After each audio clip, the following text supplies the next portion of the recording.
תנו לצה"ל לנצח. אני חוזר ואומר, תנו לצה"ל לנצח. Let the IDF win. That's what I just said in Hebrew, and I said it 2 times. Let the IDF win. This was a very popular slogan during the many years that I lived in Israel. Often it would be hung from overpasses and bridges and across buildings in large Hebrew letters. Tenu L'Tzahal L'Netzeach. Why? Because there's this perception in Israel, and in my opinion, it's an accurate perception, that the powers that be, and in this case, it's usually the United States, although being Israel's best friend, has this tendency to not let Israel score the knockout punch in its wars with its enemies. Now, this is a perception that goes back as far as 1973, the Yom Kippur War, when in that war, which, by the way, started in a similar surprise attack against Israel on a holiday, in that day, Yom Kippur, the Day of Atonement, as opposed to what just happened on October 7th on a holiday known as Simchat Torah, the joy of the giving of the Torah. Okay, it celebrates the giving of the Torah at Mount Sinai. In 1973, after about 3 weeks of war, Ariel Sharon, Israel's most celebrated general, probably in its modern day history, against orders from the political leadership of the country, crosses the Suez Canal that separates the Sinai Peninsula from mainland Egypt and encircles what's called the Third Egyptian Army, and is about to destroy that army. And the United States suddenly says to Israel, stop immediately. And of course, applies pressure on Israel to cease fire.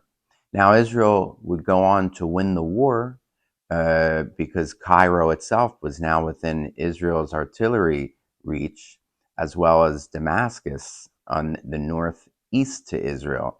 And the war ended, but without Israel scoring the knockout, in other words, not being allowed to destroy a significant portion of the Egyptian army, which would have set the Egyptian military ability back maybe a decade or more. And historians who observed that time in history concluded that America perceived it was not in its interest for Israel to be so dominant over its enemies that it would not feel the pressure at some point to give up land for peace. Okay, you have to understand that that land for peace formula is a very old one. Since the 1967 Six-Day War, it is the policy of every nation in the world that Israel must give up territories that it captured in a war not of its choosing. Okay, just like this present war was not a war of Israel's own choosing, to give up the territories won in the Six-Day War in exchange for peace. That's known as the Land for Peace formula. And the policy or the strategy of America since 1967 has always been to give Israel a qualitative edge over its enemies. In other words, that its military be superior to its enemies, but not so superior in the outcome of wars that it doesn't feel pressure to make peace with these enemies. And in doing so, it would have to exchange land for peace. And therefore, in 1973, in the Yom Kippur War, Israel was allowed to win, but not score a knockout. And we see this theme repeating itself in our own day. Israel is currently engaged in a war for its very existence. That's what it perceives it to be. Okay, it's an existential threat. What's happening in Gaza and around Israel's other frontiers. And although Israel is being allowed to win, it's not really being allowed to score the knockout. For you already see tremendous pressure coming from the American government for Israel to have ceasefires. Okay, several days ago, President Biden requested from Israel a 3-day, at least a 3-day. In fact, yesterday I heard him when confronted by some media people while he went to a automakers or a factory that makes cars. he was asked about it, and he said he even wanted more than a 3-day cessation of hostilities. Now, why is President Biden insisting on this? Is because he himself has come under tremendous pressure from the left wing of his party, who wants a ceasefire. These are people sympathetic to Hamas, who don't want to see Hamas destroyed or see Israel victorious in war, and they're putting tremendous pressure, and their slogan is ceasefire now. Now, they mean a ceasefire as in an end of the war, period. But President Biden's trying to meet both sides. He's trying to meet somewhere in the middle, not telling Israel to stop the war altogether, but have a ceasefire for a few days to relieve him of his domestic pressure within his own party. Now, Israel has refused to do that, and the reason is very interesting. Now, I previously thought the reason was just to keep the pressure continually on Hamas, hoping that under the pressure it would release all the hostages, the 240 hostages, or at least some of them, taken from Israel on October 7th. And that's probably one of the reasons. But another reason that I came across, and this came from a Hebrew source that I follow on Twitter, from the Israeli media, who had very good insight, said another reason why Israel doesn't want a long ceasefire is because then the international media will pour into the Gaza Strip, take a lot of footage of the destruction that the Israeli Air Force and Army has wreaked on Gaza. And thus, when these images come out of the Gaza Strip and are shown on international cable TV networks, then Israel will really come under tremendous pressure to have a permanent ceasefire and quit the war before its successful conclusion. Israel does not, and rightfully so, does not want all the footage of the destruction of Gaza to be leaked, as it would be during a long ceasefire, because it will really amp up the pressure on America and European countries to basically twist Israel's arm to stop the war before it ends. Now, I wrote on a Facebook post, not here on the videos, that in my response to this as a theme is that the Western world, unfortunately, has lost the conviction that it deserves to exist, and it no longer has the will to fight to exist.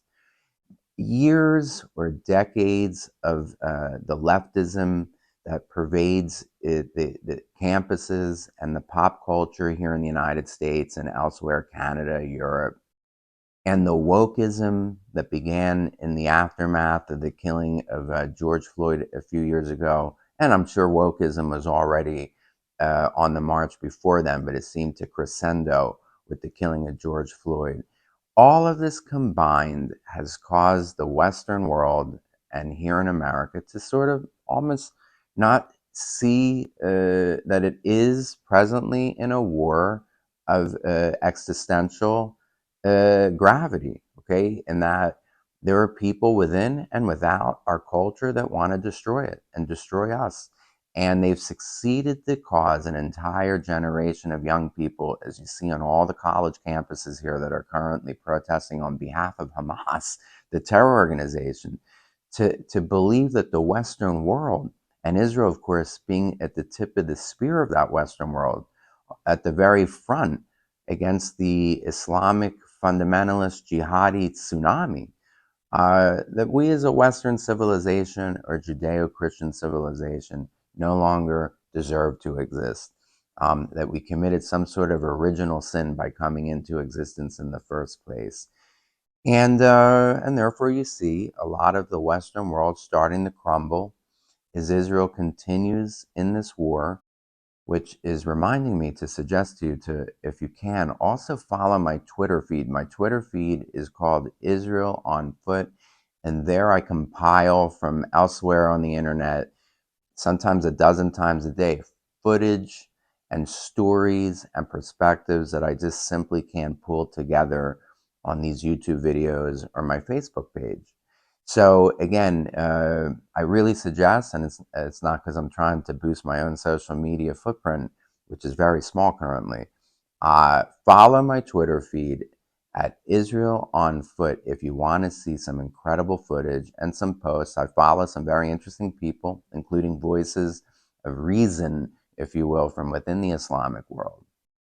Well, let's begin. Today is going to be an Israel update combined with a Bible study that I promised that I would do several days ago.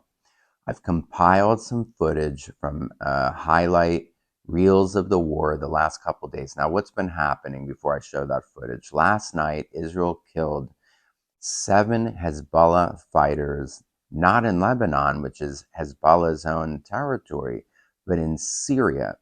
For Hezbollah, several years ago, set up a second front against Israel, just opposite to the Golan Heights in Syria. They took advantage of the civil war in Syria to take its fighters there, ostensibly to help the leader of Syria, Bashar al-Assad, to remain in power, but really to also set up its own forward position on the Golan frontier with Israel. And last night, Israel, with its fighter jets, bombed a Hezbollah position, killing 7 of them. Now, they did this in response to a drone that was launched from Syrian territory all the way to Israel's most southern city on the Red Sea, known as Eilat. Some of you have been there with me on tour. And that drone happened to hit an Israeli school. Now, thankfully, none of the children in that school were harmed or killed, and I'm not even sure the building had school in session when it was hit. But Israel retaliated for that attack last night by bombing a Hezbollah position on the Syrian side of the frontier with that country on the Golan Heights. Okay, now let's look at the war in Gaza, and I've compiled some footage here. The first we're looking at is a video allegedly filmed by a Palestinian within Gaza from their apartment, showing Palestinians who are bearing the white flag of surrender wanting to leave a hospital that Hamas is using for its own fighting against Israel. And these Palestinians are trying to take advantage of a humanitarian corridor that Israel set up for them to flee southward. And you hear Hamas shooting at these people, not allowing them to flee, but basically with gunshots aimed at them, trying to force these people to stay at the hospital, to use them as human shields. Now, in the second video here, this is interesting. You're looking at multiple explosions, secondary, tertiary, and I don't even know how to say it for 4th, 5th, 6th, and 7th explosions, all of which are proof of arms caches being held. This is a hospital also, okay, or in the environs of a hospital that Israel's just bombed. And you see the multiple explosions after the attack, which means that the area there was laden with arms caches of Hamas. This is an example of Hamas using a hospital for storing arms. And then lastly, here we see just some brief footage of the shaft that leads to a Hamas tunnel placed right under a pickup truck. And then there's another tunnel or another shaft to a tunnel, this time next to a Ferris wheel at an amusement park at the Gaza Strip. Okay, so here we just saw some examples, okay, of what Israel has said all along, that the shafts and tunnels that Hamas uses, anywhere between 200 to 300 miles of tunnels, have been built underneath the Gaza Strip. And here we're seeing the shafts that lead to this tunnel network placed under cars, placed next to Ferris wheels. Elsewhere, it's been shown on Israeli television, tunnels underneath hospitals, and I showed you animated videos of that at Shifa Hospital.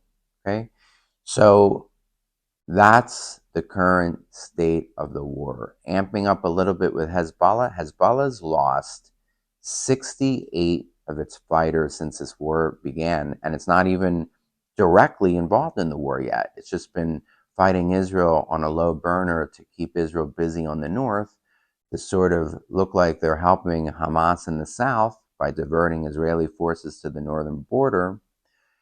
And just think about it, 68 Hezbollah soldiers is more than the 37 Israeli soldiers that have been killed in the thick of the fighting in the Gaza Strip. So if you judge things proportionally, Hezbollah, which isn't even a full-fledged party to the conflict yet, has lost almost twice the soldiers that Israel's lost in the thick of things in the Gaza Strip fighting Hamas. Okay, that does it for the Israel update. Now, I promised a few days ago that we would do a study, and I left as a cliffhanger in that last video. I told you that this video would talk about who is responsible for this Middle East conflict. To whom can we place the blame for all of this, which is happening in the Gaza Strip, on the border with Syria and Lebanon, for all the wars that have rocked the Middle East since 1948 and even before? Where and with whom does this Middle East conflict begin? Well, it begins with none other than Father Abraham. And therefore I say to him, thanks, Dad. Now we're going to get into the scripture here, and I want to study the story. Is spread out over a few chapters in Genesis. Okay, I'm going to turn to my Bibles here. Now, this is fascinating. Okay, just bear with me here. If you need to go get a cup of coffee, then just pause the video and make a cup of coffee, or get yourself a cup of tea or whatever you like to drink, because I want to do this, I want to be thorough here. Okay, I don't want to just rush through this. And we're about to have a neat little Bible study. Now, before I even get into the story of Abraham, I'm going to look now at Genesis chapter 6, which has nothing to do with Abraham. And why am I talking about this? Well, this is amazing. Jews and Judaism, okay, what I mean by that is observant Jews and Judaism, read the Bible according to a yearly cycle. Okay, in other words, Bible readings are delegated throughout the year, or a portion throughout the year, into these miniature portions of the week, known in Hebrew as Parashot HaShavua, which means that each week the entire synagogue world is reading the same verses of scripture from both the Torah and the prophets. Now, the cycle begins each year on the holiday that Hamas started the war on October 7th. The holiday is called Simchat Torah, the joy of Torah, and you could really say it means the joy of the giving of the Torah. That's what it's inferring. The belief that it was on that day, following the holiday of Sukkot, or Tabernacles, that Yahweh, the God of Israel, gave the Israelites the revelation at Sinai and the tablets of the law. Okay, that's when the annual reading of the Jewish Bible or Hebrew Bible is inaugurated each year. Now, what's amazing is all those years that I lived in Israel, I would often follow the weekly Torah portion. And what was amazing about it was how often what I was reading in the Torah was synced with events happening around me. Now, here's a great example, and this just happened a few weeks ago. Now, the war started just over a month ago, and shortly thereafter was the portion of the week of Genesis chapter 6, okay, the story of Noah. Now, I'm going to one of the verses that would have been read that week. Again, this is just like a week or after the war even begins, okay? And here, somebody would have read the following verse in Hebrew. Now, I'm going to read it to you in Hebrew, and I want you to pay attention carefully and tell me if you recognize one of the words here, if it has relevance today. You ready? ותשחט הארץ לפני האלוהים ותמלא הארץ Hamas. Okay, that final word in Hebrew that I just read, Hamas. There's the word in Hebrew. Hamas in classical Hebrew means violence. Okay, now I'm going to translate that verse for you in English. And I'm doing this from my own translation right now. Okay, just for expediency, I'm not opening up other Bibles in English here. The land became corrupted before God and was filled with violence. Hamas in biblical Hebrew means violence. And just after this war with the organization known as Hamas began, a week later, the Hebrew speaking world is reading that God is about to destroy the world in part because of all the Hamas, all the violence that is broke forth and dominated the land. The land can mean Haaretz in Hebrew, can mean the land of Israel or the world at large. Okay, and you only know which of the two it's referring to through the context of the verse. Now, obviously, in this verse of Genesis chapter 6, it's referring to the globe, to the world.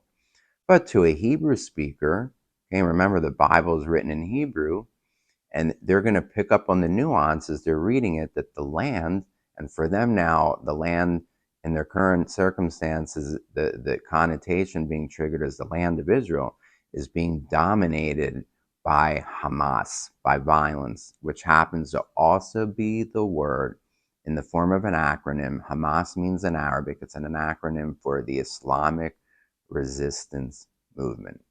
Okay, so it's just amazing how these Hebrew portions of the week in that cyclical reading of the Bible that's renewed each year so often correlates with things happening both in Israel and at the world at large. Now we're going to turn to another part of the Bible for this Bible study. Now I am switching over to my English language Bible here. Some of you may want to know which translation I'm reading from. Okay, I'm reading, usually I'll read with you from the English Standard Version. It's a pretty good literal version of the Bible. And of course, anytime you translate a language, you're going to lose nuance. And here was a great example of it in Genesis chapter 6. When you read Genesis chapter 6, won't see the word Hamas and therefore won't see the nuance that somebody gets by reading it in Hebrew. Okay, but we've switched over to the English Standard Version, and the story begins in Genesis chapter 16. Okay, now what's the context? What's led up to it? Abraham is called by God in Genesis chapter 12, okay, to leave the land of his fathers and go to that land that God will show him to go to. And we're talking about none other than the land of Canaan. Okay, now he's told to leave his family, but he doesn't exactly follow God's command to perfection, because he takes his nephew Lot with him. And in the subsequent chapters, Lot becomes a thorn in Abraham's side. Okay. Now, at some point, Abraham and Lot separate. That's chapter 13. Then Abraham rescues Lot. If you remember, Lot was taken as a prisoner of war in a war that featured 5 Mesopotamian kings against the cities of Sodom and Gomorrah. Lot was living in Sodom and Gomorrah and was taken a prisoner. And for those of you who have been with me on tour, we've actually gone to the site in Dan, okay, called Tel Dan, where Abraham caught up with these 5 enemies from Mesopotamia and rescues Lot. It's there that he meets Melchizedek, okay, another story from the Bible. And then in these chapters, previous to the one here we're about to begin in chapter 16, God mentions the Abrahamic covenant at least once and maybe twice, and we're going to probably hear it again in this Bible study, okay? But now we're at Genesis chapter 16. God has promised Abraham a covenant that will go through his own seed, okay, issued through his own seed, through his own loins. But he and his wife, Sarai, that's her name at this stage, his name is not even Abraham yet, it's Avram. Okay, so their names are Avram and Sarai. And Sarai, the wife, has now had a setback in her faith. She has not given birth, although she is a very elderly woman, and we can understand that. The course in nature takes over at some point. And how many people do we know have children in their elderly years? So you can't blame her for starting to think in the fleshly mind that she's not going to have kids, even though this God has promised children to them. So I'm going to pick up the story here in beginning with the very first verse. Now Sarai, Abram's wife, had borne him no children. She had a female Egyptian servant whose name was Hagar. And Sarai said to Abram, Behold, now Yahweh has prevented me from bearing children. Go into my servant, and it may be that I shall obtain children by her. And Abram listened to the voice of Sarai. So, after Abram had lived 10 years in the land of Canaan, Sarai, Abram's wife, took Hagar the Egyptian, her servant, and gave her to Abram, her husband, as a wife. And he went into Hagar, and she conceived. And when she saw that she had conceived, she looked with contempt on her mistress. And Sarai said to Abram, May the wrong done to me be on you. I gave my servant to your embrace. And when she saw that she conceived, she looked on me with contempt. May Yahweh judge between you and me. But Abraham said to Sarai, Behold, your servant is in your power to do to her as you please. Then Sarai dealt harshly with her, and she fled from her. Okay, and the story continues. Hagar flees to the wilderness, and there she's met by an angel who tells her to go back to her mistress, okay, to Sarai. And the chapter concludes with the following verse. And Hagar bore Abram a son, and Abram called the name of his son, whom Hagar bore, and in Hebrew it's Ishmael, okay, but in English, Ishmael. And because he's the father of the Arabs, then I'll also refer to his name in Arabic. They call him by the name Ismail. Okay, so now he's born. And Abram was 86 years old when Hagar bore Ishmael to Abram. Okay, so that's Abram's first son, Ishmael, or Ismail in the Arabic. Now, here we're going to see in Genesis chapter 17, God reaffirming the Abrahamic covenant. Okay, a covenant that's already been mentioned at least 2 times previously since the call of Abraham in Genesis chapter 12. Okay, so now I'm in Genesis chapter 17, and I'm looking at verse 7, and this is God saying, And I will establish my covenant between me and your offspring after you throughout their generations for an everlasting covenant to be God to you and to your offspring after you.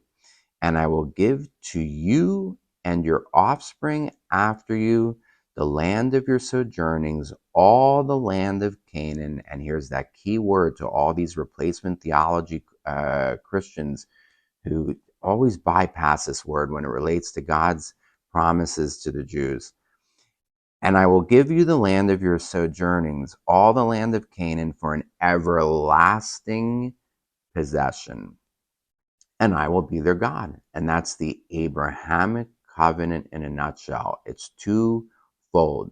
That God will be the national deity of the Jewish people. Okay, and I mentioned this to you in my last video or 2 videos ago, the study we did on Ezekiel chapter 36, okay, when I mentioned that God or Yahweh intervenes into history as the national deity of the Jewish people, which he remains to this very day. That's part 1 of the twofold nature of the Abrahamic covenant. Part 2 is the land, okay?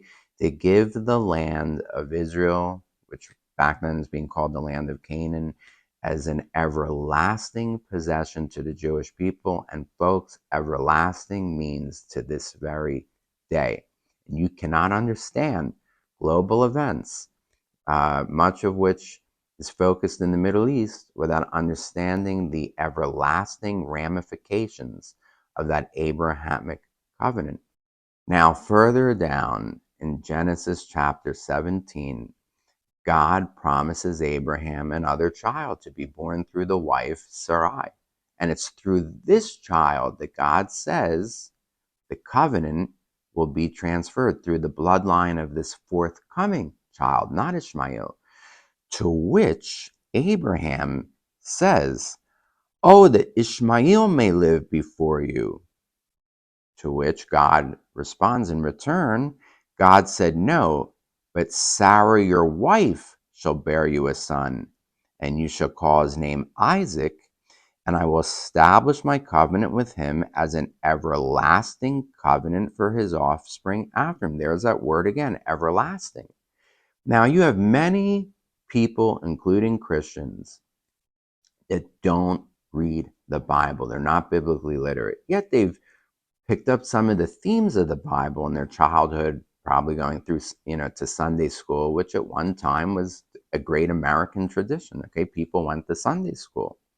And there they have some recall or inkling that God gave the land of Israel, or the land, to the children of Abraham. That's how they recall it. Okay. Well, Ishmael is a child of Abraham too, right? And that means that God gave the land to both the Jews and Arabs. You hear a lot of Christians say that, both Christians who are biblically illiterate, as well as mainstream, let's say mainstream Protestants who don't necessarily take the Bible literally. They just keep the themes, certain generalizations of the Bible alive in their memories, but they don't necessarily take it as literally as, say, you and I do, okay? And here, these verses refute that notion that both the Jews and the Arabs are the inheritors of the Abrahamic covenant. That's just not the case, okay? Again, here in Genesis chapter 17, okay, and I'm reading verses 18 through 20. Again, I will establish my covenant with him as an everlasting covenant for his offspring after him, referring to the forthcoming son who is yet to be born, that being Isaac, not Ishmael. Okay, now I'm going to skip all the way to Genesis chapter 21. Okay, because we're starting to see the mocking of Ishmael, and this becomes a mocking that's passed from generation to generation. This mocking of Ishmael and his descendants, of his brother Isaac and his offspring. Okay, so what's going on here? What's the context? Isaac is born, and now he's just been weaned. And it says here in Genesis 21, verse 9, but Sarah saw the son of Hagar the Egyptian, whom she had borne to Abraham, laughing.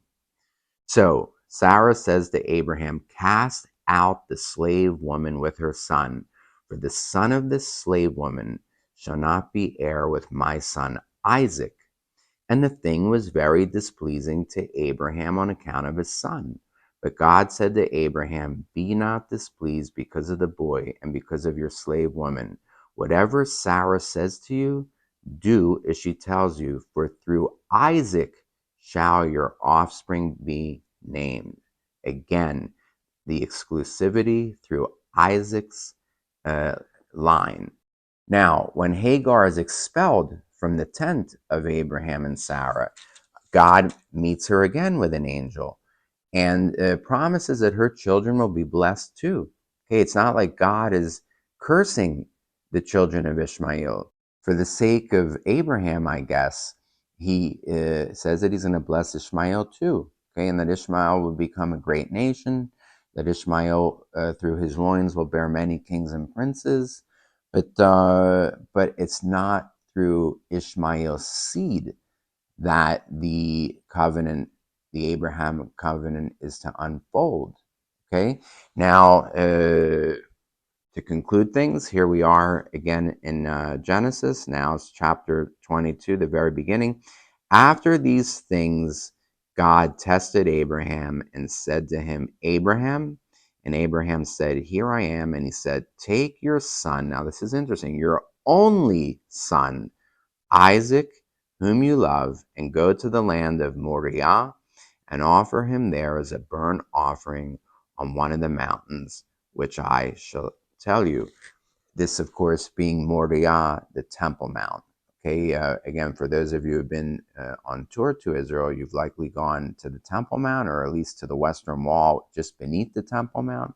Okay, that's believed by the Jews and Judaism, as well as Christianity, to be the Moriah spoken about here in Genesis chapter 22. And there, God refers to Isaac as his only son. Now, we know that it's not his only son. Ishmael was born before Isaac. At this stage, Abraham he has two sons. But here, God is not even counting Ishmael when he says, take your son Isaac, your only son. So that's just another way of God, again, highlighting the exclusivity here of the Abrahamic covenant through Isaac and his descendants. Now, Ishmael did go on to become a great nation. How great? Well, let's say that Ishmael's descendants, and if they're not his bodily issue, okay, I'm not saying that all people in the Arab world today are descendants of Ishmael, but let's say all Arabic speakers from the Persian Gulf all the way to the Atlantic Ocean coast of Morocco. Did you know that they possess 99.8% of the Middle East, and that Isaac's descendants, the Jewish people, only possess 0.2% of the Middle East? Now, let's be honest. Which of the two peoples have been blessed with greater land? Well, obviously, Ishmael's descendants, whether they be of his bodily issue literally, or a spiritual issue or linguistic issue in the form of Islam today, they have 99.8% of the Middle East. The Jews, we only have 0.2%. Now, tell me, how can anybody claim that we're the greedy ones or that we're the bullies here? One of the greatest scams in history is taking place before us in our very time, where the world, or let's say much of the world, has been successfully convinced that the people that own only 0.2% of the Middle East are really the greedy ones, the bullies, and the ones that own 99.8% are the victims, even though they also have all the oil resources, all the wealth of the region. Well, folks, I'm now going to bring this Bible study and Israel update to an end. And I'll just conclude by saying who's responsible for the Middle East conflict? In short, none other than Abraham and Sarah's wife, okay? Through their momentary lack of faith, Ishmael was born, okay? And the Middle East conflict was thus born that very day. There would be no Middle East conflict if not for that lapse in faith, and there probably would be no Islam if not for that momentary lapse of faith. And we're living with the consequences of that lapse of faith to this very day. And it just shows you that even the best of people, even true believers, have their momentary lapses of faith or commit sin, and sometimes the fruit thereof lasts for many, many generations and causes many thousands of casualties. Anyway, folks, thanks for choosing to spend this time with me. I know you could be using your time to do other things. If you remember, give the video a thumbs up. It helps me to be promoted through the YouTube algorithm. Well, anyway, this is Steve, the tour guide, signing off. And this has almost become my signing off slogan, which is to be vigilant, be blessed. And I'll see you in the next video. Thanks again for your time. Bye-bye.